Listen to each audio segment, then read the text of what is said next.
파스파르투가 이 상황을 예견하기라도 한 듯 이런 말을 했어요. 포그씨, 우리가 과연 1시간 뒤 배를 탈 수 있을까요? 혹시 놓치면 어쩌죠? 반갑습니다. 최성호입니다. 자, 오늘도 80일간의 세계 일주, 오늘은 15장입니다. 15장 제목은 이렇습니다. 돈가방에서 또다시 몇천 파운드가 줄어든다. 1000파운드면 한 1억 정도거든요. 몇천 파운드, 수억 원입니다. 어마어마한 얘기예요. 대체 15장에서 무슨 일이 일어나길래? 자, 내용을 한번 짚어보도록 하겠습니다. 자, 먼저 우리 어디 여행하고 있죠? 자, 포그씨 일행은 인도를 횡단하고 있습니다. 인도 여정의 제일 마지막 도시 캘커타입니다. 캘커타는 인도에서 가장 동쪽에 있는 도시 중 하나고요. 그리고 동쪽으로 배를 타고 여행하기 위해서 바다와 맞닿아 있는 관문 도시이기 때문에 포그씨가 반드시 지나야만 하는 도시였습니다. 코끼리도 탔고 아우다 여인도 구출하고 여러 가지 일들이 있었는데 캘커타에서 그들을 기다리고 있었던 사람이 있었습니다. 막 환영해 주려고 그러나? 대체 누굴까요? 근데 재밌게도 경찰입니다. 포그씨인가요? 파스파르투 씨? 저희와 함께 같이 가시죠. 자, 이들을 법원으로 호송했습니다. 판사의 판결을 받으러 간 일인데요. 뭔가 죄를 지었나? 나쁜 일을 했나? 이런 생각이 드는데요. 파스파르투 속이 아마 복잡했을 것 같아요. 사고 친 게 많다 보니. 그들이 특히 불안해했던 건 바로 아우다 부인 사건이었어요.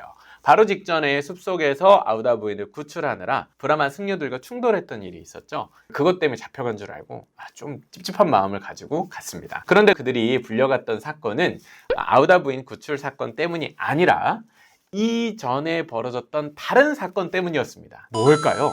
혹시 영국에서부터 뭔가 소식이 온 걸까요? 아닙니다. 그들이 인도에 도착하고 나서의 일, 그 중에서 봄베이에서 일어났던 어떤 사건 때문에 그들이 법원으로 불려가게 됩니다. 이에 대한 자세한 내용은 좀 생략할게요. 왜? 책 읽는 재미를 위해서. 자, 근데 판결은 났습니다. 유죄 판결이 났어요. 그들이 죄를 지은 걸로 인정이 됐고 포그씨도 이 사실을 인정했습니다. 판사가 땅땅땅, 자, 조용하세요. 판결을 내립니다. 먼저 파스파르투에게 내려진 판결은 다음과 같습니다.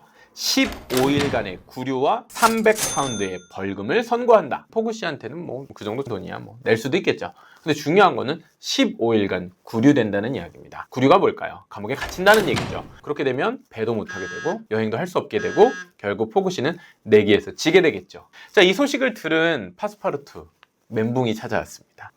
뭐라고? 15일 구류? 자신의 어떠한 사소한 행동 때문에 포그씨와 전체 여행이 큰 위기에 처하게 됐거든요. 파스파르투 입장에서는 이 상황이 아주 당혹스러웠을 겁니다. 그런데 이 위기를 또 포그씨의 아주 현명한 아이디어 덕분에 탈출할 수 있게 됩니다. 그건 바로 보석금이라는 제도인데요. 감옥살이를 하지 않고 처벌을 받지 않고 일정 기간 그 처분을 보류받는 대신에 내가 어느 정도의 돈을 예치해둬야 돼요. 자, 이 과정에서 둘은 2000파운드라고 하는 어마어마한 보석금을 내야 했습니다. 얼마 전에 코끼리 얼마였죠? 코끼리도 2000파운드. 걔도 2억이었어요. 근데 보석금으로도 2억을 내야 되는 상황이었습니다. 이 사건을 바라보면서 저도 답답한 마음이 들었습니다. 아유, 파스파르투 진즉 좀 잘 좀 하지. 자, 근데 이 사건을 바라보고 있는 또 다른 사람이 있었어요. 그들이 저질렀던 범죄를 가지고서 그들을 법원에 고발한 건 바로 픽스 형사였어요. 그런데 8일 구류, 15일 구류. 드디어 감옥에 갇히게 되었구나. 엄청 기뻐했는데 계획이 다 물거품이 돼버렸죠. 이들의 장면 앞부분에 파스파르투가 이 상황을 예견하기라도 한 듯 이런 말을 했어요. 포그씨, 우리가 과연 1시간 뒤 배를 탈 수 있을까요? 혹시 놓치면 어쩌죠? 저는 파스파르투의 그 질문과 실제로 벌어졌던 이 사건을 같이 보면서 한 가지 키워드를 떠올려 봤습니다. 그건 바로 불확실성이에요. 우리 인생은요, 그만큼 한치 앞을 알 수가 없어요. 그래서 인생이 굉장히 불확실합니다. 불확실하면 우리는 어떤 감정이 들죠? 불안함을 느끼게 되어 있습니다. 그래서 수많은 현대인들이 이 불안감으로 인한 고통을 호소하곤 하죠. 여기서 저는 한 가지 질문을 떠올려 봤습니다. 이 불확실성이란 과연 우리 인생에 어떤 영향을 미치는 것일까? 어쩌면 부정적인 영향도 있을 거고요, 긍정적인 영향이 있을 수도 있어요. 또 단기적인 영향을 주기도 하고 긴 시간의 장기적 영향을 주기도 할 겁니다.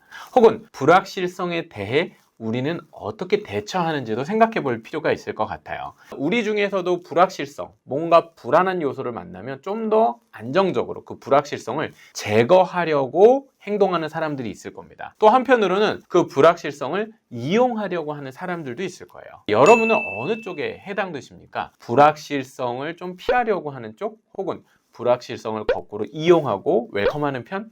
자, 이러한 불확실성을 대하는 태도에 따라 우리 삶의 모습도 많이 바뀌어질 거라고 생각이 드는데요. 이러한 불확실성에 대한 우리의 생각들을 같이 나눠볼 수 있는 재미있는 질문을 던져주는 장이 아니었나 생각합니다. 그럼 저는 다음 16장에서도 재미있는 이야기로 찾아뵙도록 하겠습니다.